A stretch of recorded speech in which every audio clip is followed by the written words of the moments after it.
Honorable guests and attendees, my name is Abir Rahman. I am part of ICAP since 2013 and currently working in UAE for the last 10 years. So welcome, Moneeza. I'll introduce something about Moneeza. She's partner in KPMG and has won various awards for her leadership and business acumen. She has been serving ICAP as a member of CA Women's Committee, Economic Advisory and Government Relation Committee, Best Corporate Report Committee, and Pakistan Accountants Committee. So Moneeza, we have, first of all, welcome to this meetup session. Thank you so much for your time, and we wish you all the best for the upcoming elections. Can you please say something? Then we can just start. Before she starts, she's brilliant since a student. She's my colleague. So I know her. So that's why I just want to add, mashallah se jab students say she's outstanding. Please, Moneeza, go ahead. Thank you so much, Asif. You know, Asif's judgment, I think, is biased because he's my class fellow. In fact, my batchmate.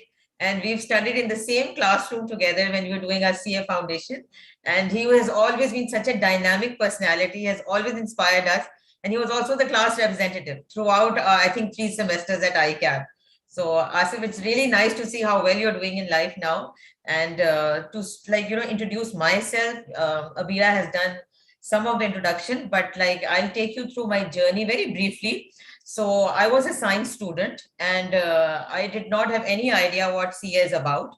And I come from a family of doctors, and doing CA was entirely my own prerogative. And, you know, I did not have any family members in this profession to guide me. And whatever I have achieved today, I have done all on my own steam. So I joined KPMG in 1996 and I qualified in 2000. And then later on, I was promoted to different managerial positions. And in 2008, I became a partner. And Alhamdulillah, I'm the first female partner in the big 4 or larger accountancy firms of Pakistan. It's been like a very enriching journey, I would say. And, you know, I feel that when you reach that stage in life, so, you know, it's time to give back to the community. And keeping this in mind, although you can understand and imagine how a partner's life would be, so I started doing my contribution towards the profession and towards my alma mater, ICAP. So I was part of the CA Women's Committee from its inception. And, you know, at first it was just an informal group of few CA women chartered accountants. And later it was recognized by the council as a proper committee. So when we gained that status, we organized the 4th Industrial Revolution seminar, which was a huge success. And then we also launched the Women on Board initiative. We came out with the gender policy and also the entrepreneurship program of CA Women's Committee. I'm also part of the Best Corporate Reports, committee, where we have to judge or we have to check accounts according to a certain criteria. And then, you know, in the corporate sector, they are awarded merits and, awards for their reporting. Apart from that, something which is very close to my heart and my favorite initiative of ICAP is the mentorship program. I am a mentor for ICAP now. I think it's been quite a few years.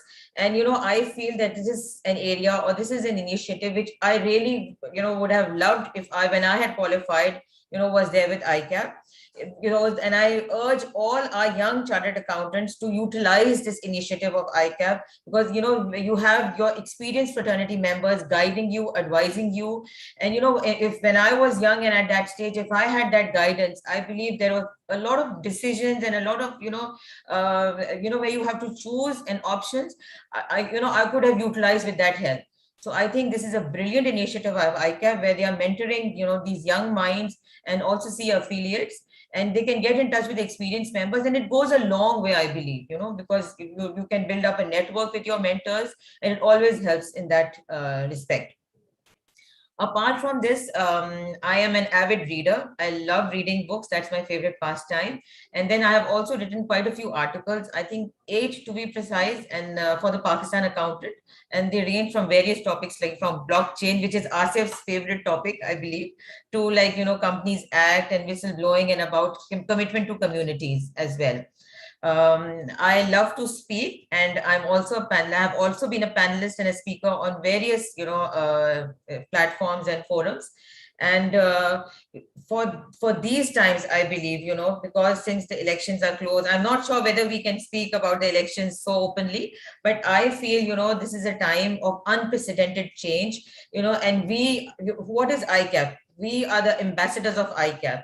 And if we do not stand, in front, and if we do not take our institute through this challenging, phase, then who else is going to do it? I feel like, when I compare ICAP to the ICAP that was in 1992 when I started, and when I compare it today, the transformation has been immense. But yet there are a lot of things which I feel that our institute needs to cater to. And we need to bring it at par with international institutes.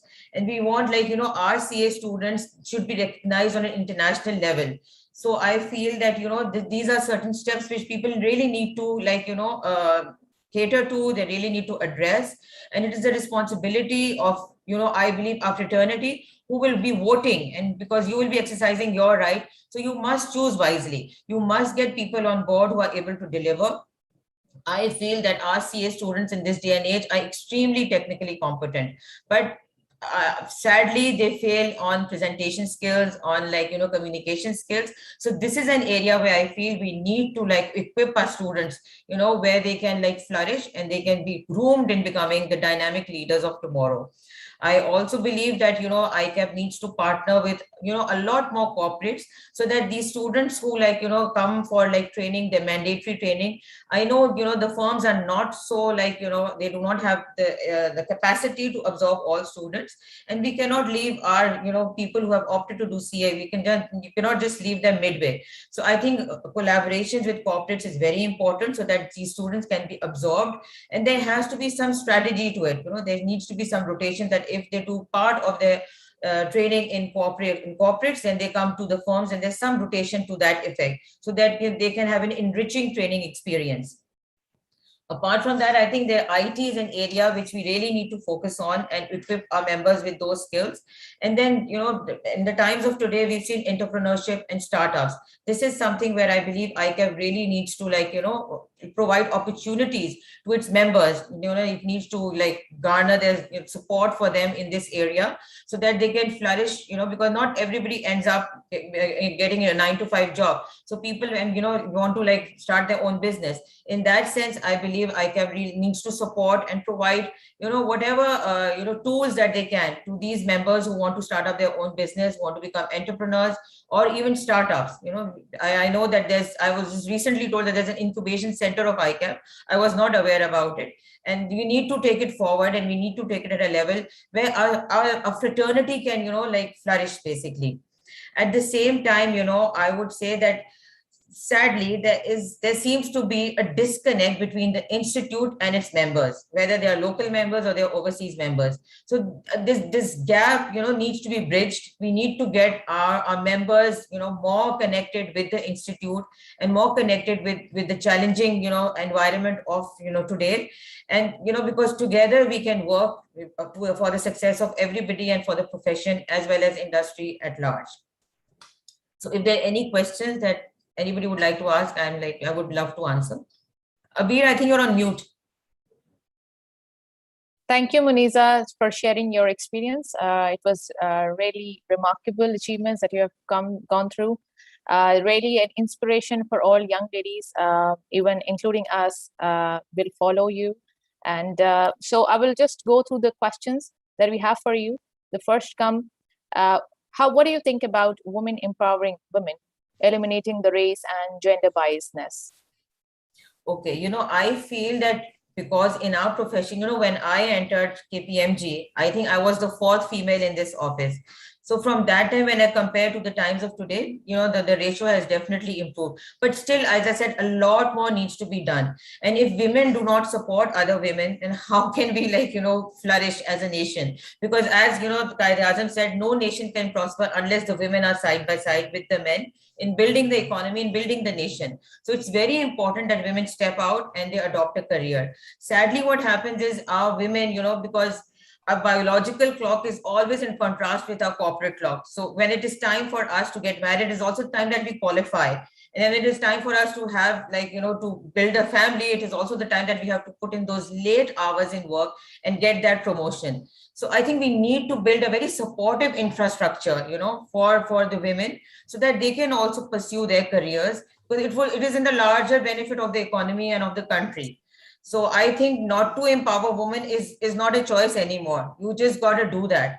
And how we got to do that is what we need to like consider. And we need to have a proper infrastructure in place to support such women. Truly agreed. So, and also if you can share some views on the work-life balance. Okay, so yeah, I've been asked this question multiple times, and I tell everybody I feel that I'm a juggler basically. You know how you see in the circus how the clown juggles, and performs that juggling act. So just like, I have, alhamdulillah, I have two boys, and I feel that they are not the only children. The third child is my own profession, is my own job, what I do basically. So I have to juggle these three things in my life, and because sometimes something is more important, other times the other thing is more important. So for example, like if I have a deadline at work, naturally I have to sit late and complete that deadline and deliver, deliver as per quality and all. But at the same time, sometimes when your child has a competition in school or a contest or something, so that is the time that you also need to make an appearance. So basically, I feel women are very they have a lot of inhibitions about themselves that they cannot manage. It's like you have to shed those inhibitions. You have to manage there. You have to work out some ways about how you're going to have a support system in place, because not working is not an option. If you give women an option that, okay, you don't work, then naturally they will take the easy way out. You just burn all your boats and you say, no, I have to pursue my career, and you have to also, take my family along. So then you will definitely come up with solutions with, because there's no one formula which will work for anybody. You have to garner the support of extended family members.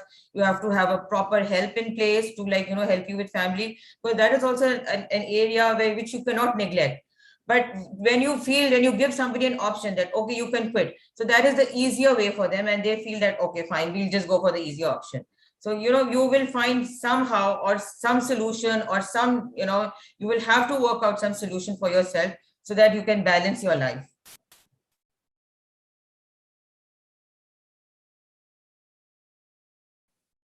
That's great, Moneeza. And we have one more question for you. So you said you're the first female Big Four partner in Pakistan. What challenges did you face, and what would you advise the recent qualified female members? Okay, thank you, Yasir, for your question. I just read that. So for me, I feel my challenges were more self-created, because, I'll let you in on a secret, because when I was being promoted, so there were other male, colleagues who were not offered, partnership, and I was offered over, and I delayed my partnership for, I think, approximately like a year and a half, because I felt that I was not good enough for the job. Although I was doing everything that was expected from me, my seniors, my senior partner, they all saw that potential in me, but I could not see that potential in myself. And I feel that was because I did not have somebody in that role in front of me. I did not have any female partner in front of me performing the job. So I used to feel, oh God, I can never do that. How can I become a partner? So I think rather than other people being a challenge for me or other circumstances, I myself, I think, was the biggest obstacle. But once I believe I shed that, like, and I was able to overcome, that obstacle and shed that inhibition about myself, then there is no looking back for me. So that this is what I would advise to all, young qualified chartered accountant female members, that, they just need to have that motivation and drive in themselves. Because, I can tell you, if you see all the academic results of these universities and schools, women are topping everywhere. They've beaten men, with all due apologies to the men on the call, but, they have really surpassed men in where academics are concerned. What inhibits them is their, their belief that they cannot achieve, as much as their male colleagues or as much as their male counterpart. Well, that is not true. Where work is related or where work is concerned, I believe there is no gender. So when I have a team come in and, perform my, audit procedures on a client and all, I do not see whether it's a male or a female. I need to get the job done, and that's how people operate. So, basically you just need to be very confident, self-confident, and you need to be like very motivated and self-assured. Okay. Thanks, Moneeza. I feel really actually motivated now. Even just, I'm sure other ladies are feeling the same, share the same feeling. So we have just one last question from Mr. Asif Zaman. So why it took so long to contest the election? Yes, Asif, thank you for that question. And this is also a question since I started campaigning, for ICAP. So I've got this a lot, and and I've even been asked why I didn't contest for the council. So if you see my career graph, also I grew from like a trainee to a managerial position to a partner. I always believe that you need to start at the grassroots level. So first, when I thought that I need to give back to my community, I first became part of different committees of ICAP to understand how the working is, like, what the environment is, how things are like, dealt with over there, and what it is all about. First, I took that flavor. And then when I thought that, yes, I got passionate about delivering more to my fraternity, that is when I took up the election, I would say, like, as a challenge, and I thought I'd contest. Now, why I contested for the SRC? Because if you see, I'm one of the very senior people contesting for the SRC. It is because I want to, touch from the grassroots level. Because from SRC you go to council. So I want to know, I want to become, familiar with the working of the SRC, how it goes before I take on a greater job, in giving back to ICAP. Thank you so much, Moneeza, for your time. We really appreciate it, and we wish that you continue, this meetup sessions that we'll have in future. That's what we are aspiring for, what we are aiming for. We wish you the best of luck for your elections ahead, and we wish you to take a leading role as female chartered accountant in our institution. Thank you. Thank you so much, Moneeza. Lovely seeing you. And I'd like to thank Yasir and Asif as well. I think this is a great initiative that you started, because it will bring, this fraternity much closer, especially the female fraternity much closer. So this is a great step and a great initiative. And I wish, all of you best of luck in your personal endeavors as well. Thank you so much. Lovely seeing you. So are we supposed to leave now? Am I supposed to leave? Actually, yes, we have another speaker on board. Great. Thank you so much, everybody. Allah Hafiz. Allah Hafiz. Allah Hafiz.